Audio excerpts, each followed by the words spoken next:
Last week, we told how the English language developed as a result of several invasions of Britain. The first involved 3 tribes called the Angles, the Jutes, and the Saxons. A mix of their languages produced a language called Anglo-Saxon or Old English. It sounded very much like German. Only a few words remained from the Celts who had lived in Britain. 2 more invasions added words to Old English. The Vikings of Denmark, Norway, and Sweden arrived in Britain more than 1,000 years ago. The next invasion took place in the year 1066. French forces from Normandy were led by a man known as William the Conqueror. The Norman rulers added many words to English. The words parliament, jury, justice, and others that deal with law come from the Norman rulers.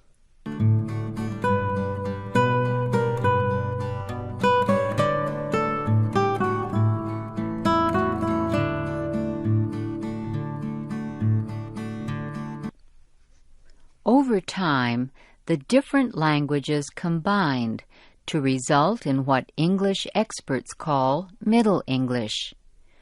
While Middle English still sounds similar to German, it also begins to sound like modern English.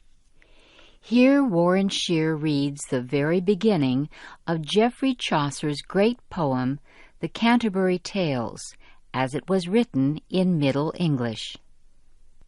When that April with his sure suitor the drought of March hath pierced to the rooter, and bathed every vein in switch liquor, of which virtue engendered is the fluor. When Zephyrus eke with his... Chaucer wrote that poem in the late 1300s. It was written in the language of the people. The rulers of Britain at that time still spoke the Norman French they brought with them in 1066. The kings of Britain did not speak the language of the people until the early 1400s. Slowly, Norman French was used less and less until it disappeared. The English language was strongly influenced by an event that took place 1,400 years ago. In the year 597, the Roman Catholic Church began its attempt to make Christianity the religion of Britain. The language of the Catholic Church was Latin. Latin was not spoken as a language in any country at that time, but it was still used by some people. Latin made it possible for a church member from Rome to speak to a church member from Britain. Educated people from different countries could communicate using Latin.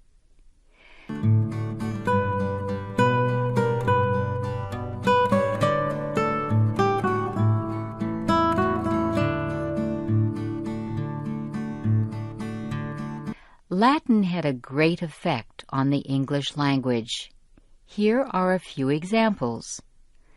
The Latin word discus became several words in English, including disc, dish, and desk.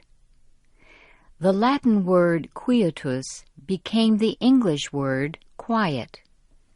Some English names of plants, such as ginger, and trees, such as cedar, come from Latin. So do some medical words, such as cancer. English is a little like a living thing that continues to grow. English began to grow more quickly when William Caxton returned to Britain in the year 1476. He had been in Holland and other areas of Europe where he had learned printing. He returned to Britain with the first printing press.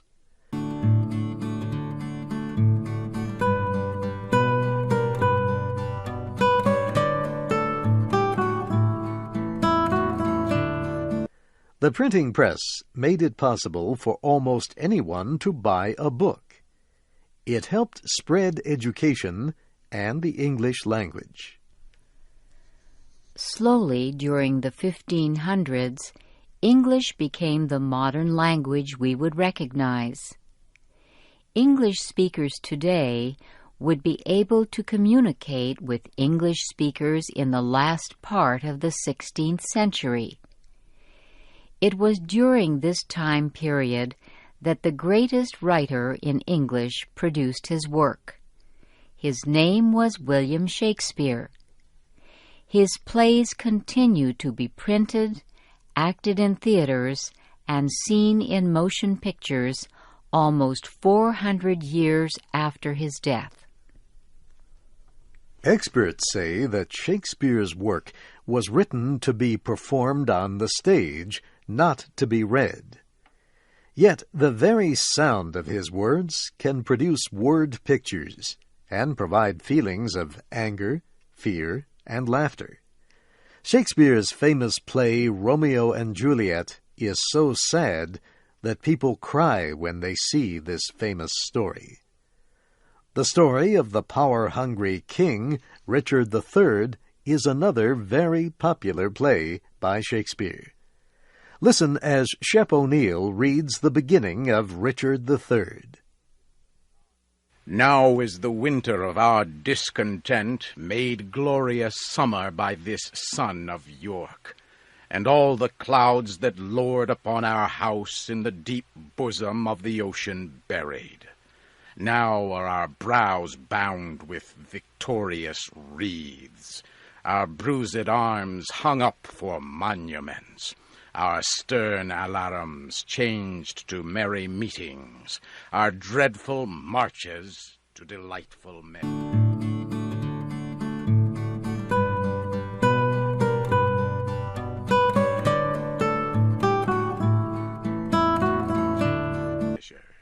The development of the English language took a giant step just 9 years before the death of William Shakespeare. 3 small British ships crossed the Atlantic Ocean in 1607. They landed in an area that would later become the Southern American state of Virginia. They began the first of several British colonies. The name of the first small colony was Jamestown.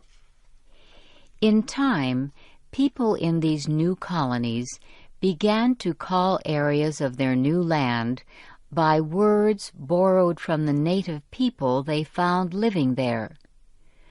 For example, many of the great rivers in the United States are taken from American Indian words.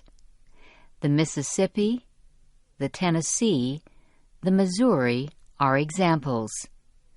Other Native American words included moccasin, the kind of shoe made of animal skin that Indians wore on their feet.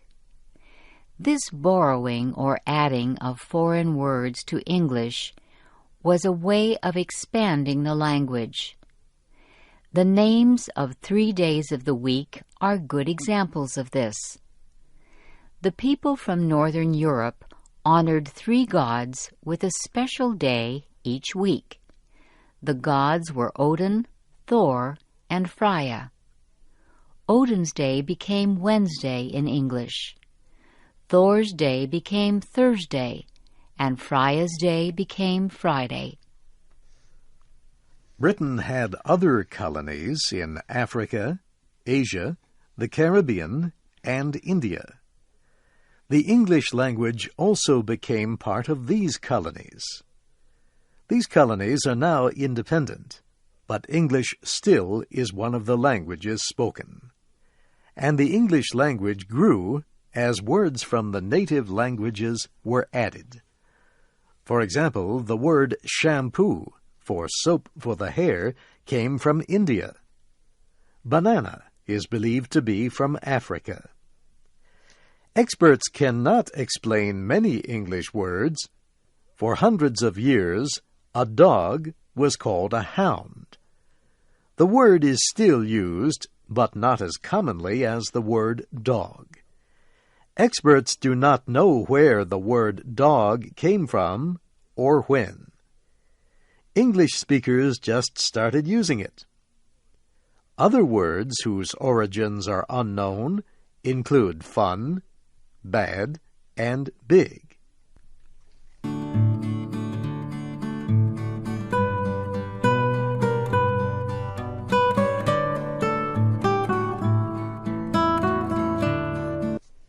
English speakers also continue to invent new words by linking old words together.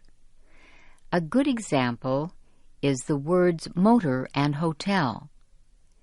Many years ago, someone linked them together into the word motel. A motel is a small hotel near a road where people traveling in cars can stay for the night. Other words come from the first letters of names of groups or devices. A device to find objects that cannot be seen, called radio detecting and ranging, became radar. The North Atlantic Treaty Organization is usually called NATO. Experts say that English has more words that explain the same thing than any other language. For example, the words large, huge, vast, massive, and enormous all mean something really big.